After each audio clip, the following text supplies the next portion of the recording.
नमस्ते दोस्तों, मैं हूं जयति और आप देख रहे हो कॉफी विद मॉम। दोस्तों, पिछले वीडियो में हमने बात की थी गर्भ संस्कार क्यों होना चाहिए, क्यों फॉलो करना चाहिए गर्भ संस्कार, और सबसे इम्पोर्टेंट कि इसका असर क्या होता है बच्चों पे और ये होता क्या है ओवरऑल, राइट।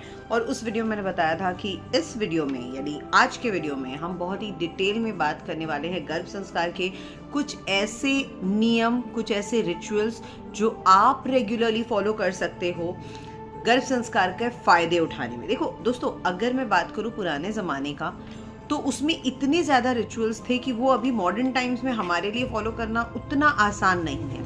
ऑफिस, घर, परिवार सब संभालना एंड उसके बाद वो सारे रिचुअल्स फॉलो करना इतना आसान नहीं है। लेकिन मैंने कुछ चीज़ें उसमें से शॉर्टलिस्ट किया है जो कि मैंने देखा है बहुत सारी और प्रेग्नेंट औरतें भी फॉलो करती हैं, क्योंकि अभी प्रेगनेंसी को काफ़ी सीरियसली लिया जाता है। पहले जैसे it was just a part, लेकिन अब वो एक ऐसा फेज होता है जब औरतें अपने शरीर का, अपने मन का, अपने सोच विचार का, सब चीज़ों का अच्छे से ध्यान रखती हैं। इसीलिए गर्भ संस्कार बहुत ज़रूरी होता है। तो उसी से रिलेटेड आज मैं कुछ ऐसी बातें आपके साथ शेयर करना चाहती हूँ, कुछ ऐसे नियम, कुछ ऐसे रिचुअल्स आपके साथ शेयर करना चाहती हूँ जो अगर आप फॉलो करना शुरू कर दो तो आप गर्भ संस्कार के सारे फायदे उठा सकते हो, मैक्सिमम बेनिफिट्स उठा सकते हो पूरा का पूरा गर्भ संस्कार का रिचुअल फॉलो किए बिना।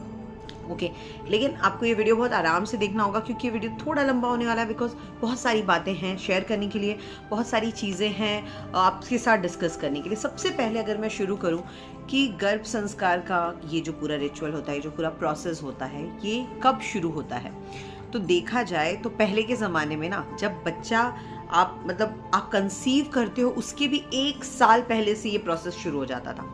जी हाँ, हस्बैंड एंड वाइफ यानी होने वाले माता पिता को बहुत अच्छी तरह से पूजा पाठ करा के शुद्ध किया जाता था, अलग अलग रखा जाता था एंड एक प्रॉपर कहते हैं ना अच्छे टाइम, शगुन टाइम वगैरह जो होता है, उस टाइम पे ही उन लोगों को इंटरकोर्स करने दिया जाता था, ताकि जो बच्चा कंसीव हो वो बहुत ही तेजस्वी हो, वो बहुत ही, और स्पेशली ये कब होता था पता है, जब राजा रानी वाले टाइम पे होता था, राइट। इस टाइम पे ये उतना पॉसिबल नहीं है, लेकिन इस टाइम पे क्या कर सकते हो, जैसे ही आपको पता चला आप कंसीव कर चुके हो, उसके बाद आप कुछ कुछ चीज़ों में बदलाव ला सकते हो। या सबसे अच्छा होगा अगर आप सोच रहे हो कि आप बच्चा प्लान कर रहे हो 1 महीना 2 महीना, तभी से आप कुछ कुछ चेंजेस, कुछ कुछ बदलाव अपने अंदर ले आओ।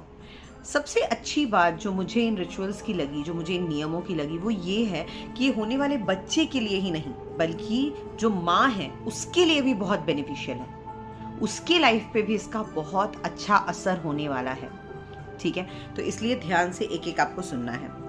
सबसे पहला जो पॉइंट है वो है आपका खान पान। देखो, खान पान एक बेसिक रिक्वायरमेंट होता है, बेसिक एसेंशियल रिक्वायरमेंट होता है, जिसको फॉलो करना बहुत ज़रूरी है। आपका खाना पीना अच्छा होगा ना, तो आपका शरीर अच्छा होगा, आपका मन अच्छा होगा। और अभी जब बच्चा आपके गर्भ में है ना, तो सिर्फ उसका शरीर ही आपके शरीर के साथ नहीं जुड़ा, उसका दिमाग भी आपके दिमाग के साथ जुड़ा है, उसका मन भी आपके मन के साथ जुड़ा है। आप जो सोच रहे हो, आप जो फील कर रहे हो, जो महसूस कर रहे हो, वो सब वो बच्चा महसूस कर रहा है, राइट। इसलिए कहा जाता है जो भी आप खा पी रहे हो वो भी उस बच्चे को ही लग रहा है। इसलिए इस टाइम पे आपका अच्छे से खाना पीना बहुत ज़रूरी है। अब अच्छे से खाने पीने को मैं अगर अच्छे से डिटेल में समझाऊं, तो आपका 50% ऑफ द फूड जो होता है पूरे दिन का, 50% of the diet, fresh fruits होना चाहिए, फ्रेश वेजिटेबल्स होना चाहिए, दूध होना चाहिए, घी होना चाहिए, दही होना चाहिए, ये सब कुछ होना चाहिए। ओके साथ ही साथ दाल, चावल, रोटी, सब्जी, ये सब जो हम खाते हैं, उपमा, पोहा, ये सब चीज़ें इंक्लूड होनी चाहिए बाकी केस में। लेकिन 50% आपको फ्रूट्स एंड वेजिटेबल्स पे ध्यान देना है, क्योंकि होता क्या है पता है क्या, जो कच्चा फ्रूट और कच्चा वेजिटेबल रहता है ना, उसमें जितना न्यूट्रिएंट्स रहता है ना, वो कभी भी पके हुए फ्रूट्स एंड पके हुए वेजिटेबल्स में नहीं रहता। और हम क्या करते हैं, हम उसको एक्स्ट्रा पका देते हैं, जिसकी वजह से उसके सारे न्यूट्रिएंट्स जो गुण होते हैं ना, वो बहुत कम हो जाते हैं। इसलिए कहा जाता है एटलीस्ट ड्यूरिंग प्रेगनेंसी आप ज़्यादा से ज़्यादा कच्चा वाला पार्ट खाओ। ओके, खीरा हो गया, गाजर हो गया, टमाटर हो गया, सलगम हो गया, मतलब बीटरूट जिसको हम बोलते हैं। फलों में तो खैर सारे के सारे फल आप खा सकते हो। देन पानी जितना ज़्यादा हो सकता है उतना लिक्विड पियो। लिक्विड इन द सेंस आप पानी पियो, आप नींबू पानी पियो, आप नारियल पानी पियो, आप जूसेस पियो, सब कुछ पी सकते हो आप आराम से, जितना ज़्यादा अच्छे से पानी पियोगे। हाँ, चाय, कॉफ़ी, शराब को तो खैर भूल ही जाओ अभी, वो सब अगर आप पीते खाते हो तो वो सब तो बिल्कुल ही हटा दो। लेकिन कोल्ड ड्रिंक ये सब जितना अवॉइड करो, जितना, इनफैक्ट अगर आप गर्भ संस्कार फॉलो करना चाहते हो तो अब तो आप इन चीज़ों को कंप्लीटली अवॉइड कर दो, कंप्लीटली अवॉइड कर दो। सिर्फ हेल्दी खाना खाओ, सिर्फ न्यूट्रिशन वाला खाना खाओ। ओके अगर आपको आइसक्रीम बहुत खाने का मन करता है, क्योंकि अभी गर्मी बहुत है, तो मेरे केस में मुझे आइसक्रीम खाने का बहुत मन करता है, तो मैं बहुत सारा दही फ्रिज में रखती हूँ। तो वो ठंडी दही इतना थोड़े गुड़ के साथ वो भी आइसक्रीम का काम कर जाती है, अच्छा लगता है। उसमें आप थोड़े स्ट्रॉबेरीज काट के डाल दो, थोड़े फ्रूट्स काट के डाल दो, अब बन गया आपका आइसक्रीम। तो इस तरह से आपको एक हेल्दी अल्टरनेटिव ढूंढना है, ठीक है। दूसरा पॉइंट आता है पॉजिटिव थॉट्स। इस टाइम पे दिमाग को काम रखना बहुत ज़रूरी है, लेकिन बहुत मुश्किल भी। क्यों मुश्किल है? क्योंकि इस टाइम पे ना आपके हार्मोन्स कंट्रोल में नहीं है, आपके दिमाग कंट्रोल में नहीं है। आप किसी भी बात पे गुस्सा हो जा रहे हो, छोटी छोटी बातों को बहुत डीपली कंसीडर कर रहे हो। जिन बातों का आप पे उतना असर नहीं होना चाहिए, उन बातों का आप पे ज़्यादा असर हो रहा है, राइट। तो ये सब मतलब नॉर्मल बातें हैं प्रेगनेंसी में, लेकिन आपको इससे अपने आप को बचाना होगा। कैसे?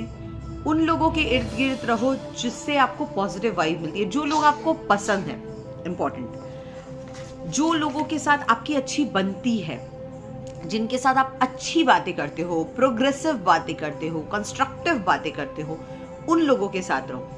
जो आपसे प्यार करते हैं, जिनको आपको लगता है कि वो आपसे प्यार करते हैं और आपको अच्छी सलाह देंगे, आप उनके साथ रहो। जहाँ ऐसे लोग हैं जिनसे आपकी नहीं बनती, या जिस पे आपको गुस्सा आता है, या जहाँ पे भी जाके आपको नेगेटिव थॉट्स आते हैं, उनसे थोड़ी दूरी बना लो इस दौरान। आपको बहुत ज़रूरी, क्योंकि इस दौरान कोई भी नेगेटिव थॉट आपके और आपके बच्चे दोनों के लिए सही नहीं है, ठीक है।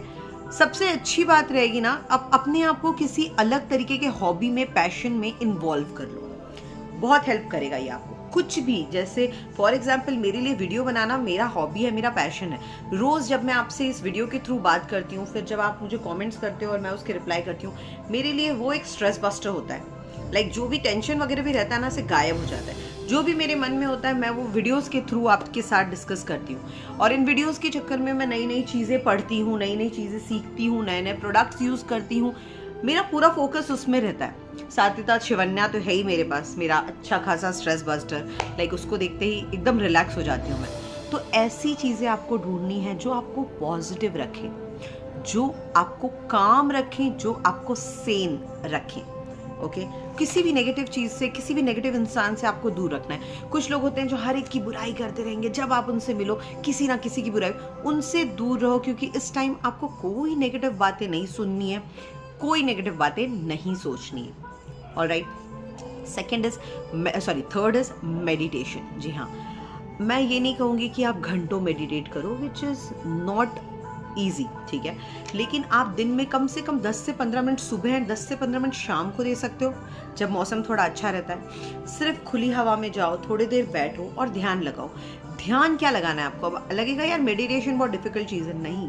आपको सिर्फ अपने सांस पे फोकस करना है। आप सांस अंदर ले रहे हो, सांस बाहर छोड़ रहे हो, अपने एक एक बॉडी पार्ट को आपको इमेजिन करना है। जैसे जैसे जैसे वो सांस नीचे जा रहा है, आप पूरा हाथ में जा रहा है, आपके गले में जा रहा है, आपके सीने में जा रहा है, आपके पेट में जा रहा है, आपके पाँव में जा रहा है। इस तरह से पूरा आपको इमेजिन करना है, ठीक है। इस तरह से आपको अपना पूरा फोकस जो होता है ना, अपने सांस पे रखना है। ईजीएस्ट वे ऑफ मेडिटेटिंग, ठीक है। अदरवाइज एक नॉर्मल सा कैंडल भी आप सामने रख सकते हो और उस पर अपना पूरा ध्यान लगा सकते हो। दिन में 10 मिनट, सुबह 10 मिनट, शाम को 10 minute, not more than that. ये भी आपको काफ़ी काम रखेगा। आपको ब्रीदिंग प्रैक्टिस भी होगी इसकी वजह से, जो कि ऑफ कोर्स डिलीवरी के लिए आपको हेल्पफुल होगा, इसलिए प्रेगनेंसी में रिकमेंडेड होता है। उसके बाद प्रेयर, ये बहुत ज़रूरी है। नॉर्मली हम लोग घर में प्रेयर करते ही हैं, बट इस टाइम पे आप जितना भगवान जी का नाम लो, जितना भगवान जी के बारे में सोचो, बाय डिफ़ॉल्ट सारा डर, सब तरह का जो टेंशन होता है, क्योंकि इस टाइम पे बहुत सारी बातों का डर लगता है, क्या होगा क्या नहीं होगा, जब डिलीवरी होने वाली होगी तब क्या होगा, उसके पहले तबीयत वगैरह ख़राब ना हो जाए, बच्चा ठीक है या नहीं, आपकी तबीयत कैसी रहेगी, ये सब के बारे में जो टेंशन रहता है ना, जितना आप भगवान जी का नाम लोगे उतना आपको रिलैक्स फील होगा। हमारा सुबह का रिचुअल रहता है कि सुबह उठते उठते भगवान जी का भजन या भगवान जी का गाना चालू हो जाएगा।